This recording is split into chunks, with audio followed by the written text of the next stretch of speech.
Hello दोस्तों, स्वागत है आपका आपके अपने YouTube channel one plus classes पर। तो मैं जे.आर. चौधरी आज आपके लिए लाया हूँ कुछ महत्वपूर्ण प्रश्नोत्तरी। उम्मीद है आज का वीडियो आपको बहुत पसंद आएगा, क्योंकि आज के इस सेशन में हम बात करने वाले हैं हिंदी भाषा शिक्षण के 20 महत्वपूर्ण प्रश्नों के बारे में। तो आइए शुरू करते हैं आज का हमारा ये महत्वपूर्ण सेशन। तो आज का हमारा ये जो पहला प्रश्न है वो ये है कि भाषा कौशल है। इसके ऑप्शन कुछ इस प्रकार से हैं: शिक्षण करना, अधिगम करना, अनुदेशन करना और एक है दक्षता प्राप्त करना। तो भाषा कौशल शिक्षण करना है कुछ हद तक अधिगम करना है, कुछ हद तक अनुदेशन करना है। लेकिन जो इसका जो लास्ट ऑप्शन है दक्षता प्राप्त करना, ये इसका राइट आंसर होगा, क्योंकि जो ऊपर वाले तीनों ऑप्शन है वो इसी के अंदर आ जाते हैं। तो भाषा कौशल का जो मुख्य अर्थ है वो है दक्षता प्राप्त करना, तो इसका राइट आंसर होगा ऑप्शन 4। आगे बात करते हैं प्रोजेक्ट विधि में शिक्षा प्रदान की जाती है। ये प्रोजेक्ट विधि वही है जो जॉन ड्यूवी की प्रयोजनवाद से निर्मित मानी जाती है, और इसको देने वाले थे किलपैट्रिक। तो आइए बात करते हैं इसमें कि प्रोजेक्ट विधि में किस प्रकार की शिक्षा दी जाएगी। ऑप्शन ए है इसका नैतिक शिक्षा, बी है जीवनोपयोगी शिक्षा, सी है सैद्धांतिक शिक्षा, और जो लास्ट ऑप्शन है वो है इसका बेसिक शिक्षा। तो ये बेसिक शिक्षा, बुनियादी शिक्षा, ये तो गांधी जी वाली है। नैतिक शिक्षा का यहाँ कोई अर्थ है नहीं। तो प्रोजेक्ट विधि में जीवनोपयोगी शिक्षा दी जाती है, तो इसका जो राइट आंसर होगा वो होगा जीवनोपयोगी शिक्षा। अगले प्रश्न की बात करते हैं, प्रस्तावना का मुख्य उद्देश्य है। ये प्रस्तावना वही है हर्बर्ट की पंचपदी प्रणाली, तो जिसके 5 सोपान माने जाते हैं: प्रस्तावना, प्रस्तुतिकरण, तुलना, सामान्यीकरण, तो और अंत में होता है निष्कर्ष। तो आइए देखते हैं इसके ऑप्शन। ऑप्शन ए है उद्देश्य कथन करना, ऑप्शन बी है इसका प्रस्तुतिकरण या नवीन ज्ञान ग्रहण हेतु तत्पन्न करना, और ऑप्शन डी है सामान्यीकरण। तो प्रस्तावना का जो ये वाला जो ऑप्शन है प्रस्तुतिकरण और सामान्यीकरण, ये तो दोनों ही अलग ऑप्शन हो गए। अब अपने को ये देखना है कि ऑप्शन ए और ऑप्शन सी में कौन सा अपना आंसर होगा। तो प्रस्तावना इसलिए की जाती है ताकि बच्चे जो है ना वो अपन जो भी पढ़ाएं उसके लिए तैयार हो जाए। तो इसका जो राइट आंसर होगा वो होगा नवीन ज्ञान ग्रहण करने हेतु तत्पर करना। और इस प्रस्तावना में जो ये उद्देश्य कथन आते हैं ना, कई बार इनको प्रस्तावना में भी ले लिया जाता है। तो इसका जो राइट आंसर होगा या जो इसका जो बेस्ट आंसर होगा वो होगा नवीन ज्ञान ग्रहण हेतु तत्पर करना। इसमें हम उनके व्यवहारिक जीवन से रिलेटेड करके कुछ प्रश्न पूछेंगे जो उनके जीवन से भी संबंधित होंगे और उस पाठ से भी संबंधित होंगे। उनका अपन जो उनका स्तर है वो भी इसके द्वारा अपन देख लेंगे। तो प्रस्तावना का मतलब होता है कि उनसे उस प्रकार की वार्तालाप करना जिससे बच्चे नवीन ज्ञान ग्रहण करने हेतु तैयार हो जाए। तो अगला प्रश्न है हमारा, मौखिक अभिव्यक्ति का आवश्यक गुण है। तो पहले देख लेते हैं मौखिक अभिव्यक्ति क्या होती है। जो अपन बोलते हैं ना वो मौखिक अभिव्यक्ति के अंदर आता है।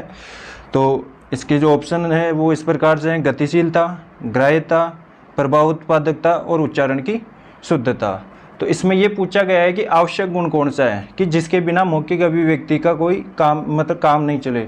तो गतिशीलता होनी चाहिए, ग्राह्यता होनी चाहिए, प्रभावता ये जो है ना ये भी होनी चाहिए। लेकिन जो मुख्य गुण है आवश्यक है वो है उच्चारण की शुद्धता। जब तक उच्चारण की शुद्धता नहीं होगी मौखिक अभिव्यक्ति से कोई अर्थ नहीं निकलने वाला है। तो इसका जो राइट आंसर होगा वो होगा ऑप्शन डी, उच्चारण की शुद्धता। अगले प्रश्न की ओर बढ़ते हैं। सर्वदर्शी शिक्षा से तात्पर्य नहीं है। सर्वदर्शी शिक्षा जिसमें अपने को जिसमें बच्चे देख भी सके, सुन भी सके।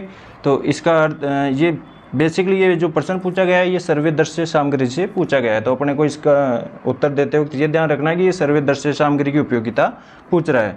शिक्षा को अधिक रोचक बनाना बिल्कुल सही है। शिक्षा को स्थायी बनाना ये भी इसका उद्देश्य है। शिक्षा को अधिक प्रभावकारी बनाना ये भी उद्देश्य है। लेकिन प्रश्न में पूछ रहा है नहीं है, तो नहीं है। शिक्षा को निष्प्रयोजन बनाना इसका उद्देश्य नहीं है। तो इसका राइट आंसर होगा ऑप्शन डी। अगला प्रश्न है हमारा, भाषा प्रयोग एक कौशल से संबंधित पक्ष नहीं है। ये भाषा प्रयोग के कौशल की बात हो रही है यहाँ पर, ये ध्यान रखना है। और उसमें भी नहीं ये पूछ रहा है। तो आइए देखते हैं। भाषा ज्ञानगम्य होती है, भाषा अभ्यासगम्य होती है, भाषा एक सामाजिक व्यवहार है, और भाषा अनुकरणात्मक है। तो भाषा प्रयोग में भाषा अनुकरणात्मक होती है, भाषा सामाजिक व्यवहार होती है, भाषा अभ्यासगम्य होती है, यानी अभ्यास करने से ही भाषा आती है। क्योंकि जो भाषा मनोविज्ञान उसके 3 चरण होते हैं: जिज्ञासा, अनुकरण और अभ्यास। तो बिल्कुल अभ्यासगम्य होती है। लेकिन ज्ञानगम्य जो है ना वो जो भाषा प्रयोग की बात हो रही है, भाषा प्रयोग का एक कौशल से संबंधित पक्ष नहीं है, वो आएगा इसमें ज्ञानगम्य। क्योंकि ये जो लाइन है ये लिखी हुई तो सही है, भाषा ज्ञान गम्य होती है, लेकिन यहाँ पर जो प्रश्न पूछ रहा है ना वो यहाँ पर इसके बारे में नहीं पूछ रहा है, वो भाषा प्रयोग के कौशल के बारे में पूछ रहा है। जो अपना ऑप्शन ए है इसका मतलब ये है कि भाषा ज्ञान की वाहक होती है, बिल्कुल सही बात है, लेकिन यहाँ पर इसका ये ऑप्शन नहीं होगा क्योंकि ये तो भाषा प्रयोग से संबंधित नहीं है। भाषा ज्ञान की वाहक होती है, इसका इस भाषा प्रयोग से कोई लेना देना नहीं है। तो ये कौशल की बात कर रही है, तो कौशल इन नीचे वाले तीनों ऑप्शनों में है, ऊपर वाले में भाषा कौशल की कोई बात नहीं है, तो अपना राइट आंसर होगा ऑप्शन ए इसका। आगे देखते हैं, निम्न में से कौन सी सर्वे सामग्री है। अच्छा ये बिल्कुल आसान प्रश्न है। ओवरहेड प्रोजेक्ट, अच्छा यहाँ लिख भी दिया कि ये सर्वे दृश्य सामग्री है, बिल्कुल तो ये तो होगा नहीं। चित्र विस्तारक यंत्र, ये दृश्य सामग्री है। ग्रामोफोन जो उच्चारण की शुद्धता के लिए काम में आती है, ये सर्वे सहायक सामग्री है, तो अपना आंसर होगा ऑप्शन से ग्रामोफोन। ओवरहेड प्रोजेक्टर वस्तुओं को, अच्छा ये इसी का रूप है, चित्र विस्तारक यंत्र यानी ओवरहेड प्रोजेक्टर ही होता है वस्तुओं को बड़े पर्दे पर दिखाना। और चलचित्र जो अपन देखते हैं मोबाइल में, जिसमें आवाज़ भी आती है और अपने को दिखाई भी देता है, तो ये तो हो गया सर्वे दृश्य।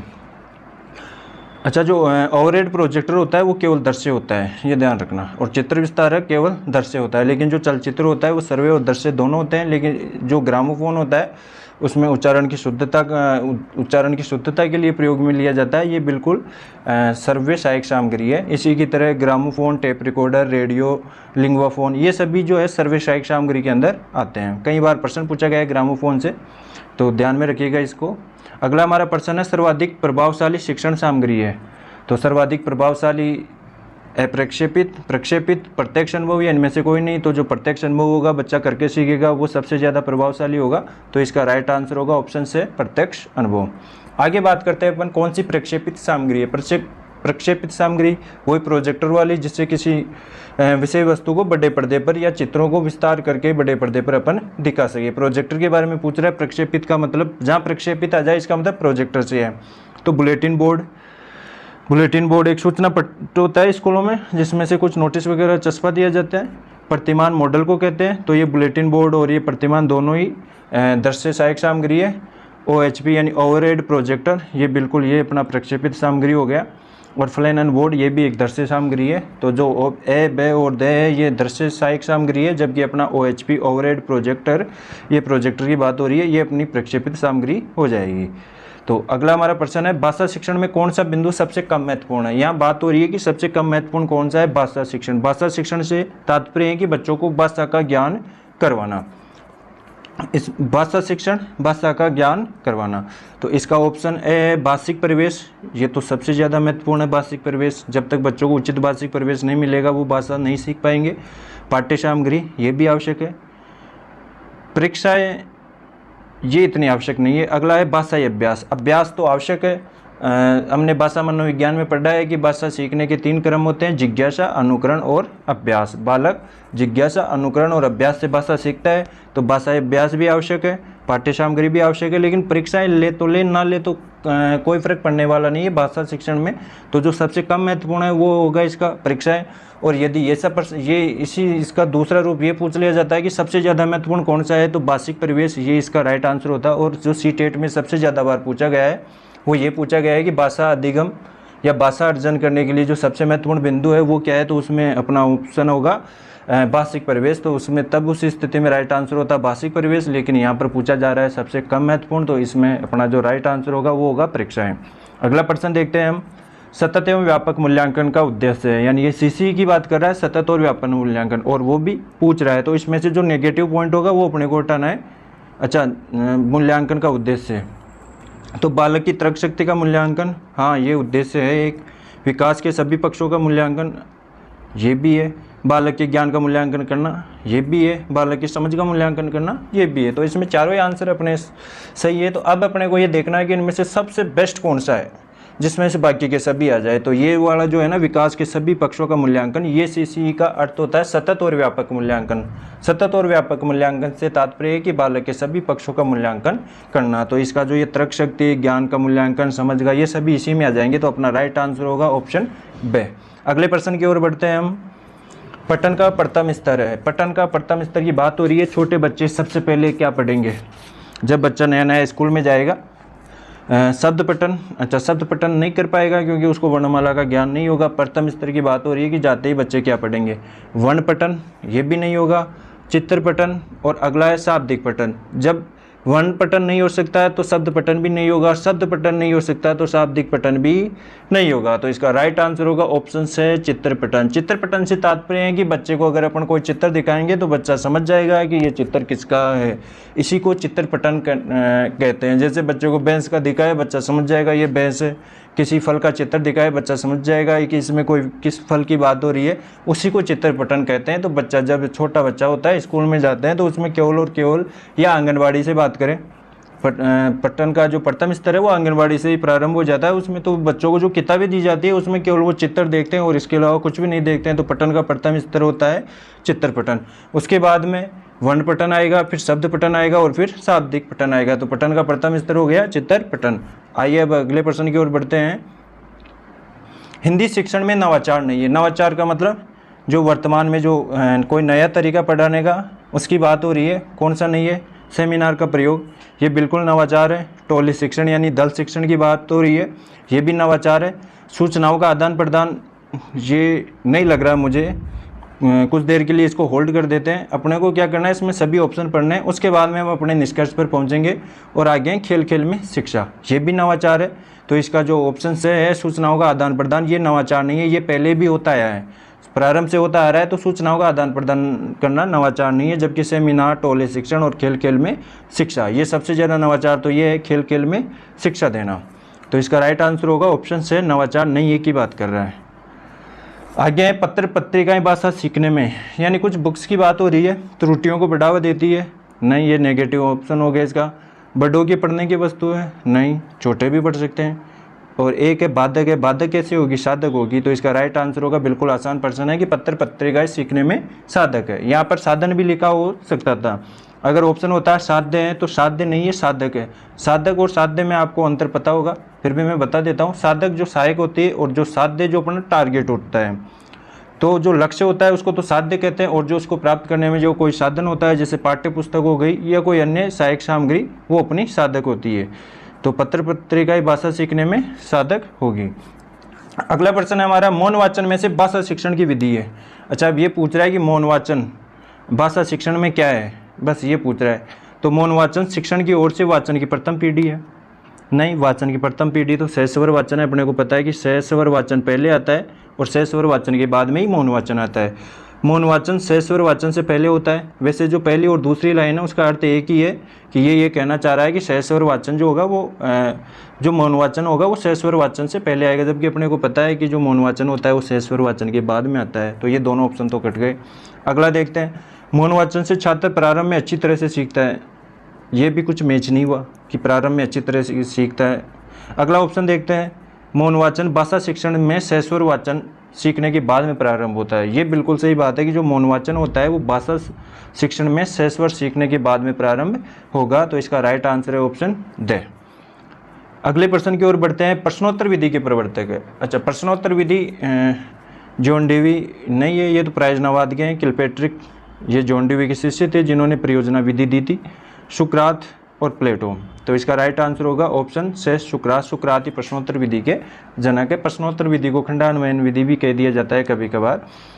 और ये जो प्रश्नोत्तर विधि है ना, ये जो विश्लेषण विधि है उसी का आधार होती है। विश्लेषण विधि प्रश्नोत्तर विधि के आधार पर ही चलती है। तो कभी यदि ये पूछ लिया जाए कि विश्लेषण विधि के जनक कौन है, तो वहाँ पर भी सुकरात ही आएगा। अगला प्रश्न अपन देखते हैं, भाषा शिक्षक का दायित्व है कि वह सभी बच्चों में भाषा प्रयोग की एक समान कुशलता विकसित करे। भाषा शिक्षक का क्या दायित्व है ये देखना है अपने को। सभी बच्चों में भाषा प्रयोग की एक समान कुशलता विकसित करे। अच्छा, ये सुनने में तो अच्छा लग रहा है पर ये संभव नहीं है। तो क्योंकि सभी बच्चों में एक समान कुशलता कैसे कर सकते हैं? सभी की क्षमताएं अलग होती है, व्यक्तिगत विभिन्नता हमने पढ़ा है मनोविज्ञान में, तो ये तो होगा नहीं। सभी बच्चों को समान रूप से प्रश्न पूछे, तो ये वो ऊपर वाली बात हो गई। समान कैसे हो सकते हैं सभी बच्चे? जब बच्चे सभी बच्चों की योग्यता ही समान नहीं है तो उनसे एक समान प्रश्न भी नहीं पूछेंगे। जिस बच्चे की जैसी योग्यता है, जैसी क्षमता है, उसी के अनुरूप हम उससे प्रश्न पूछेंगे। सभी बच्चों को सहज व सही क्षमता को पहचाने। हाँ बिल्कुल, ये सही है कि सभी बच्चों की सहज व सही क्षमता को पहचानना एक शिक्षक का दायित्व होता है। तो इसका राइट आंसर होगा ऑप्शन से। लेकिन इससे पहले अगला ऑप्शन पढ़ लेते हैं, सभी बच्चे समान रूप से गृह कार्य दें। नहीं, ये बिल्कुल गलत बात है। हालांकि अपने को जो होमवर्क मिलता है स्कूलों में या अभी भी सभी बच्चों को एक समान रूप से गृह कार्य दे दिया जाता है, जबकि अपने को पता है कि सभी बच्चों की क्षमताएं अलग अलग होती है, तो उनको उसी के अनुरूप गृह कार्य देना चाहिए। जो इंटेलिजेंट बच्चा है, प्रतिभाशाली है, उसको कुछ ज़्यादा दें, और जो कमज़ोर बच्चा है, सामान्य स्तर का है, उसको उससे कम या उसकी क्षमता के अनुरूप ही गृह कार्य देना चाहिए। सभी बच्चों को एक समान गृह कार्य नहीं देना चाहिए। तो ये भी इसका ऑप्शन नहीं होगा, तो इसका राइट आंसर होगा ऑप्शन से, सभी बच्चों को सहज भाषाई क्षमता को पहचाननी चाहिए। अगला प्रश्न है हमारा, सहस्वर पठन अच्छा होता है। अच्छा, ये सहस्वर पठन की उपयोगिता के बारे में पूछ रहा है। तो कविता में बिल्कुल सही है, गीत में ये भी सही है, एकांकी में ये भी सही है। तो इसका राइट आंसर होगा ऑप्शन द उपयुक्त सभी। जो सहस्वर पठन होता है ना, अक्सर ये माना जाता है कि ये अक्सर ये सोचते हैं कि ये जो पद्य होता है ना, उसी में सहस्वर पठन उपयोगी है, जबकि जो सहस्वर पठन होता है वो गद्य और पद्य दोनों में समान रूप से उपयोगी होता है। तो इसका राइट आंसर होगा ऑप्शन द उपयुक्त सभी में। अगला प्रश्न है हमारा, ऑपरेशन ब्लैक बोर्ड। अच्छा, ये 1988 में ऑपरेशन ब्लैक बोर्ड चला था। उसमें जो बात की गई थी सरकार के द्वारा कि जो विद्यालय होते हैं उनमें कम से कम कौन सी सहायक सामग्री तो होनी ही चाहिए, उसके बारे में बात की गई थी। तो आइए देखते हैं इसके ऑप्शन। श्यामपट्ट और चौक, पाठ्य पुस्तक एवं नोटबुक, टाट पट्टी और खड़िया, और उपयुक्त सभी हैं। वैसे लग तो ऐसे रहा है कि ये उपयुक्त सभी होना चाहिए, पर एक बार दोबारा देखते हैं कि न्यूनतम सहायक सामग्री की। और ये तथ्यात्मक प्रश्न है, अप्लाइड प्रश्न तो है नहीं। अप्लाइड होता तो अब इसमें सभी ये कर देते कि हाँ कम से कम ये तो होना ही चाहिए। तो इसका राइट आंसर है श्यामपट्ट और चौक। जो ऑपरेशन ब्लैक बोर्ड चल रहा था ना, उसमें ये बात कही गई थी कि किसी भी विद्यालय में चाहे कुछ हो ना हो, लेकिन श्यामपट्ट और चौक तो होना ही होना चाहिए। बिना श्यामपट्ट और चौक के कुछ भी नहीं पढ़ाया जा सकता है। तो कम से कम प्रत्येक विद्यालय में श्यामपट्ट और चौक तो होना ही होना चाहिए। तो इसका राइट आंसर होगा श्यामपट्ट और चौक। लेकिन अगर यही प्रश्न ये ऑपरेशन ब्लैक बोर्ड देकर ना पूछकर ये पूछा जाता है कि न्यूनतम सहायक सामग्री कौन सी होनी चाहिए, तो फिर उसमें अपना राइट आंसर होता ऑप्शन द उपयुक्त सभी। लेकिन ये एक तथ्यात्मक प्रश्न है, ऑपरेशन ब्लैक बोर्ड के बारे में पूछा गया है, तो उसमें जो न्यूनतम सहायक सामग्री की बात की गई थी वो की गई थी श्यामपट्ट और चौक। चौक की जगह कहीं ये खड़िया, खड़िया का अर्थ भी चौक ही होता है। तो श्यामपट्ट और चौक या खड़िया एक ही बात है। अगला प्रश्न है हमारा, जो आज का हमारा अंतिम प्रश्न होगा, श्यामपट्ट कार्य में कौन सी सावधानी बरतनी चाहिए। यानी जब अपन ब्लैक बोर्ड पे काम कर रहे होते हैं, बच्चों को पढ़ा रहे होते हैं, लिख रहे होते हैं कुछ, तब कौन सी सावधानी के बारे में पूछ रहा है। तो आइए देखते हैं। श्यामपट्ट की ओर मुँह करके नहीं बोलना चाहिए। जी हाँ, कभी शिक्षक ये होता है कि लिखता भी जाता है और उस श्यामपट्ट की तरफ देखकर बोलता भी जाता है, जबकि ऐसा नहीं करना चाहिए। लिखते भी रहना चाहिए और बीच बीच में बच्चों की तरफ भी देखना चाहिए। बोलते रहना चाहिए, लेकिन जैसे हमने एक लाइन लिख दी, उसको हो सकता है आप लिखते वक्त बोलो तो भी ठीक है, लेकिन उसको कम से कम एक बार बच्चों की तरफ मुँह करके भी बोलना चाहिए, ताकि बच्चे भी एक्टिव रहे।